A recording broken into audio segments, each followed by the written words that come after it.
Join our monthly online Zoom course for discussions, practice, and supervised training. We also offer special one-on-one Zoom courses for personalized guidance. For more tips, watch our videos and subscribe to our YouTube channel. Thank you. Welcome back to the Deep Dive. Today we're embarking on a journey into a topic that touches millions of lives, epilepsy. Yet it's often, deeply misunderstood. I have to say, before digging into these sources, my own idea of a seizure, probably quite narrow. That's very common. But the nuances here are genuinely fascinating. So our mission today, let's cut through the myths, maybe challenge some ideas we all hold, and give you a clear, insightful understanding of epilepsy. Yeah. We've really dug into some excellent sources to give you that shortcut to being well-informed, whether it's for work, someone you care about, or just because you're curious. Okay, let's unpack this. Absolutely. And what's really insightful here is just how much misinformation can float around conditions like epilepsy. Getting to the core facts is so important. Definitely. Our research really shines a light on the sheer breadth of it all, from symptoms that are all over the map to the really critical steps in diagnosis and how it's managed day to day. So yeah, this deep dive should give you that crucial context, that understanding. Hopefully you walk away feeling, well, properly informed. So let's start right there, challenging that initial idea. What is epilepsy? Fundamentally. Because like you said, the picture many of us have might be a bit, incomplete. Right. Incomplete is a good word. At its core, the definition we're working with from the sources is it's a condition affecting your brain, and it causes seizures. Okay. Now, there isn't an outright cure right now, but that's key. Modern treatments are often really, really effective at managing it. That's good to hear. And what's truly insightful, I think, is how epilepsy just shatters that single image of a seizure. It's not always this, big dramatic event. Sometimes it's internal, subtle, almost invisible sometimes. That's where it gets really interesting, isn't it? Because, most people think of one very specific, often quite dramatic scenario. But you're saying the reality is much more varied.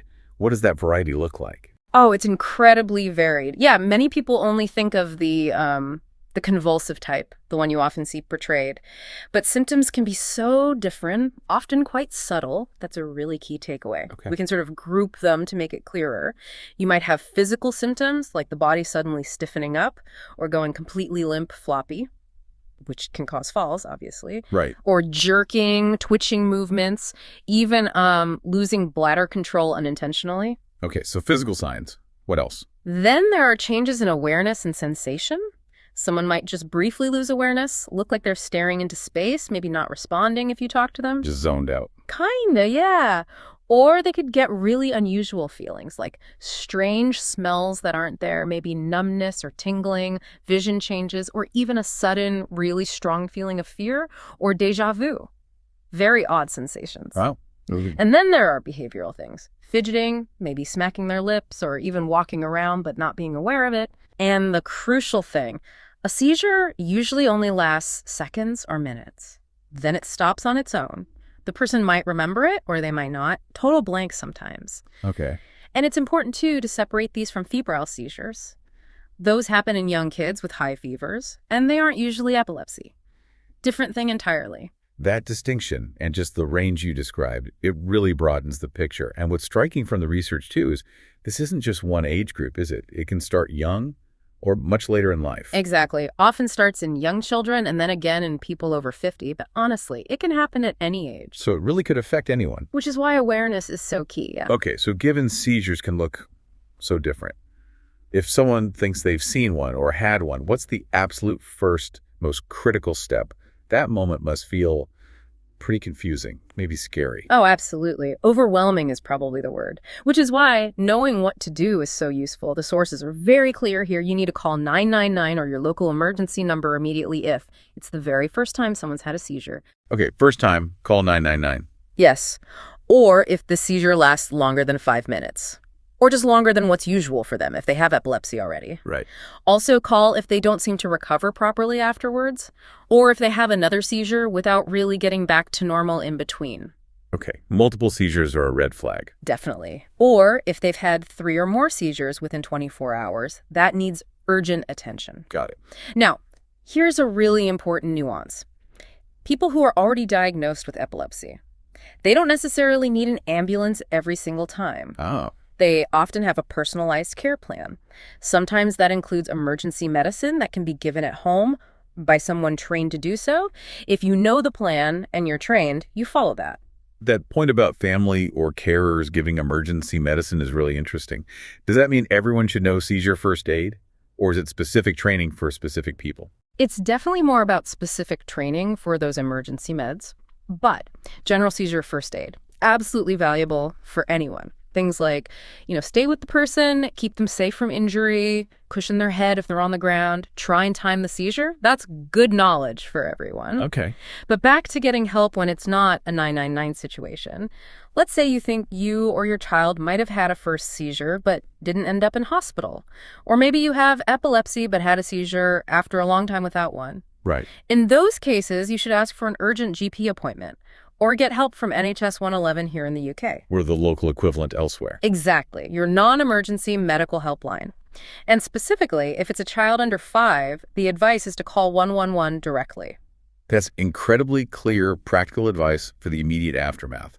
So let's say that's handled. Someone sees a doctor. What happens next? How do they actually confirm if it is epilepsy? What's that diagnostic journey like? Right, the diagnosis part. It involves seeing a specialist, usually a neurologist. Their job is to figure out the cause, if possible, and importantly, assess the risk of it happening again. They'll ask really detailed questions about what happened before the seizure, during it, and after it. That's why, if possible, bringing someone who saw it happen is so helpful. Because the person might not remember it clearly. Exactly. The witness account can be gold. Then they'll likely do some tests. An EEG, that's an electroencephalogram. It basically listens to the brain's electrical activity, looking for unusual patterns. Like listening for static. Sort of, yeah.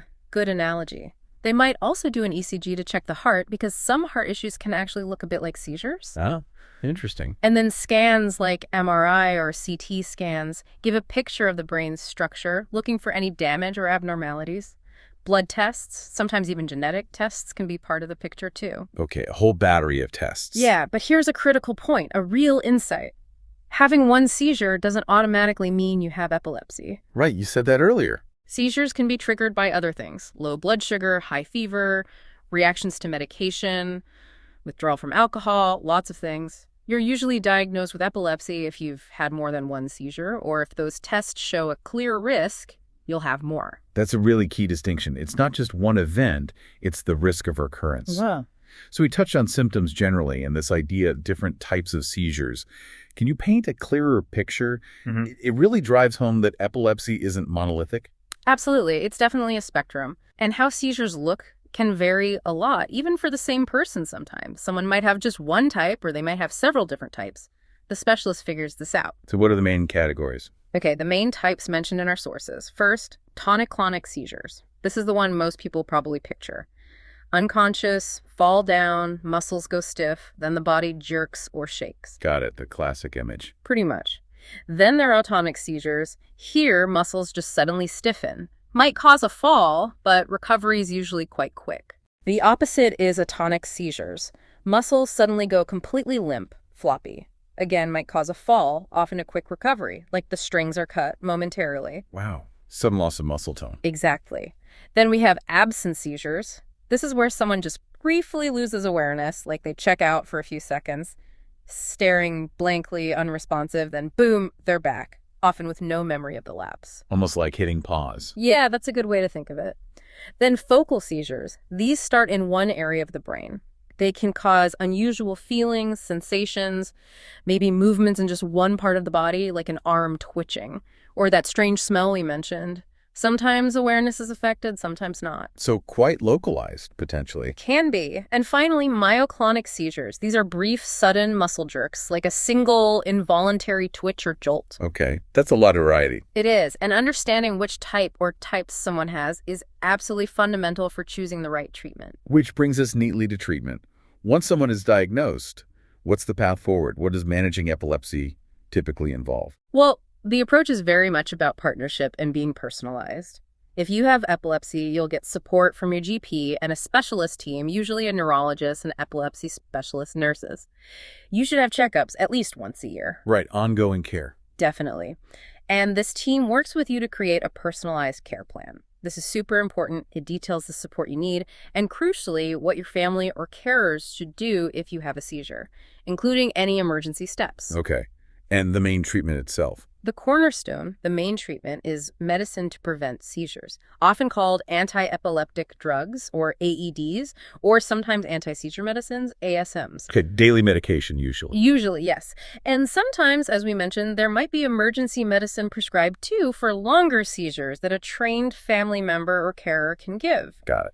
Now, there are lots of different anti-epileptic medicines. Choosing the right one depends heavily on things like your seizure type, your age, your sex, any other health conditions you have. So it's not one size fits all? Not at all. It can sometimes take a bit of trial and error, trying different medicines or doses to find the one that works best for you with the fewest side effects. Everyone's different. Makes sense. And a really critical safety point here. If you manage to be seizure-free for 2 years, your specialist might discuss potentially reducing the dose very gradually. But, and this is vital, never ever change your dose or stop taking your medicine without talking to your specialist first. Suddenly stopping can be really dangerous, potentially triggering more severe seizures. Okay, that's a huge warning. Don't stop on your own. Absolutely not. Oh, and a useful point for UK listeners, if you're prescribed epilepsy medicine, you're entitled to get all your prescriptions free of charge. That's good to know. And connecting this to the bigger picture again, probably one of the most critical pieces of information from our sources is about epilepsy medicines and pregnancy. This is a real aha moment. Okay, what's the key message there? The key message is that some types of epilepsy medicine can potentially harm a developing baby if taken during pregnancy. Crucially, this risk might also exist if either partner is taking certain medicines when conception happens. Wait, either partner, not just the person carrying the pregnancy. Exactly. That's a major insight. Some epilepsy meds can apparently affect sperm, which could pose a risk to the baby if pregnancy occurs. Wow. That really needs to be highlighted. It absolutely does. So the advice is crystal clear.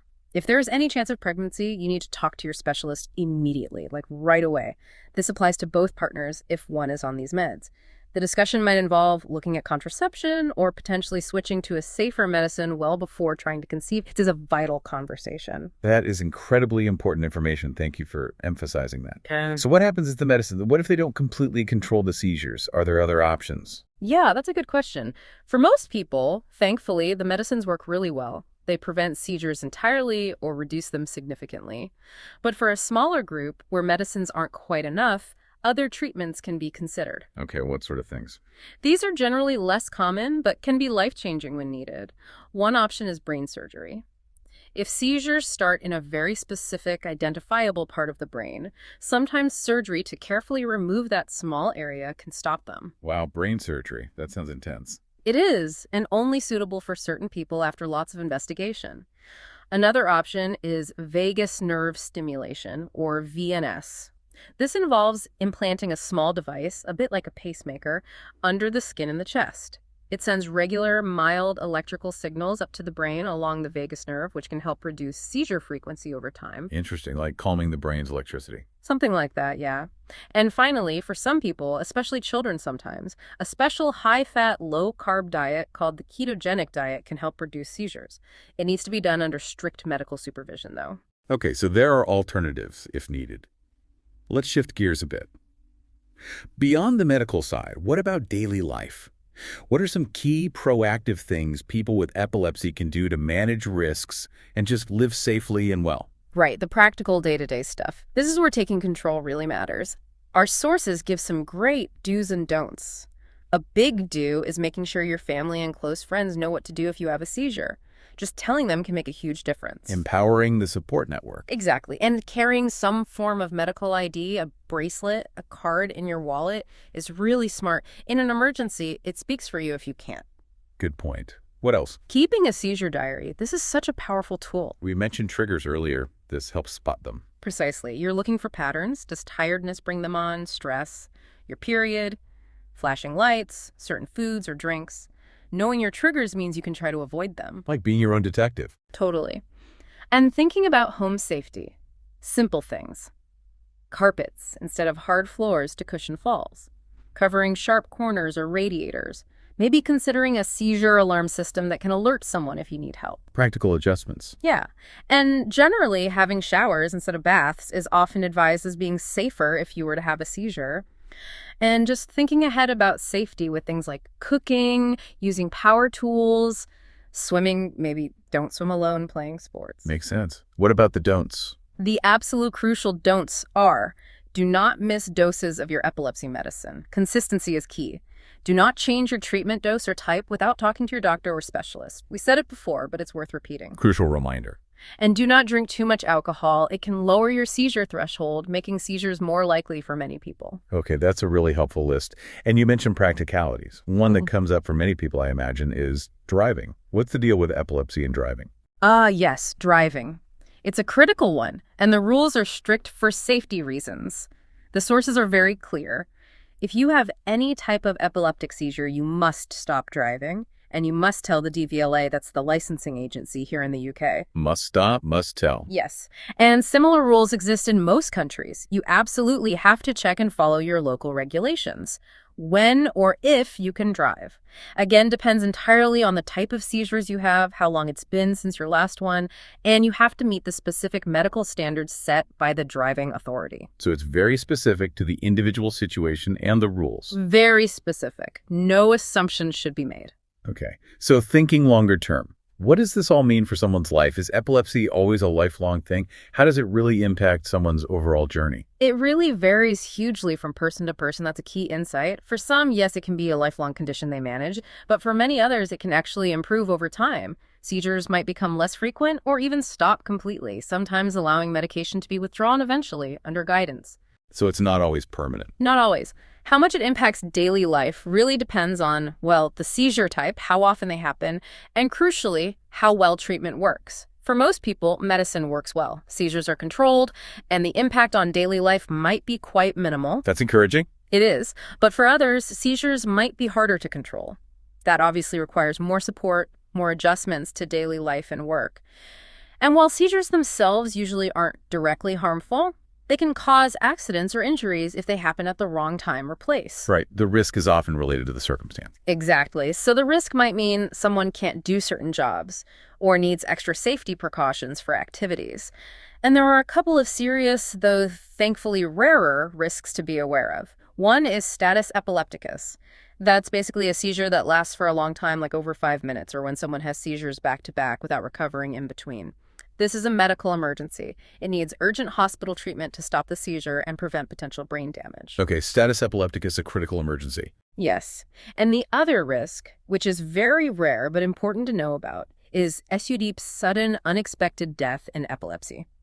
The exact cause isn't fully understood, but getting the best possible seizure control with treatment significantly helps reduce this small risk. SUD-EP. Rare, but important to manage risk through treatment. Precisely. And just to loop back quickly to pregnancy, because it fits here too, a healthy pregnancy is definitely possible with epilepsy. But as we said, there's that potential for more seizures during pregnancy, needing extra monitoring, and that absolutely vital preconception medication review for either partner. Got it. So much clearer now on the long-term picture and the risks, which brings us back to basics almost. What actually causes this change in the brain's electrical signals? Why does epilepsy happen in the first place? Yeah, the why. It happens because the brain's normal electrical activity gets disrupted. Sometimes there's a genetic link. It might be genes you inherit, or sometimes it's a new genetic change that happens just in you. Okay, genetics can play a role. They can. Other times it's caused by some kind of damage to the brain. Maybe from a severe head injury or complications from a stroke or a brain infection like meningitis. So structural changes or damage. Potentially, yes. But, and this is true for many people, the exact cause just isn't found. It remains unclear, which in a way isn't a failure. It's more an insight into just how complex the brain is. We still have so much to learn about its electrical workings. That unclear cause must be frustrating, but also highlights the complexity, as you say. It certainly sounds like a lot to navigate, medically and personally. But help is available, right? Where can people turn for support beyond their doctors? Oh, absolutely. Support is crucial. Beyond your GP and specialist team, who are your first point of call, there are many other resources. Connecting with other people who understand what you're going through can be incredibly helpful. So looking for local epilepsy support groups or finding online communities. Peer support. Exactly. And then there are fantastic national charities that offer tons of information and support. Our sources specifically mention Epilepsy Action here in the UK. They have a great website, a helpline, and they run support groups too, both face-to-face and online. Okay, Epilepsy Action. And also the Epilepsy Society. They also have an excellent website packed with information and resources. These organizations are invaluable for practical advice, emotional support, and just feeling less alone. Fantastic resources to know about. Oh, yeah. Well, what a truly comprehensive deep dive. We've gone from understanding those really diverse, sometimes surprising symptoms, through the crucial steps of diagnosis and getting help, to navigating tailored treatments, managing daily life, those vital safety points like driving and pregnancy. It's clear that epilepsy is complex, no doubt about it. Yeah. But knowledge, proactive management, and using those support systems really can make a huge difference to quality of life. Absolutely. And if we just connect this all to the bigger picture for a final thought, it seems clear that understanding epilepsy isn't just about knowing the medical facts, is it? It's really about fostering empathy, challenging the old stereotypes, and maybe building a bit more preparedness in all of us, in our communities. Yeah. So maybe the question to ponder is, how might actively sharing this kind of knowledge, the stuff we've talked about today, how might that actually shape the way we support people around us? Even if we don't have direct experience ourselves, what could that shift in understanding really mean for creating a more inclusive and supportive society for everyone? That's a really powerful thought to leave us with, how understanding translates into action and empathy. Thank you so much for joining us on this deep dive today. We really hope this has given you valuable insights and maybe encourages you to keep learning. Join our monthly online Zoom course for discussions, practice, and supervised training. We also offer special one-on-one Zoom courses for personalized guidance.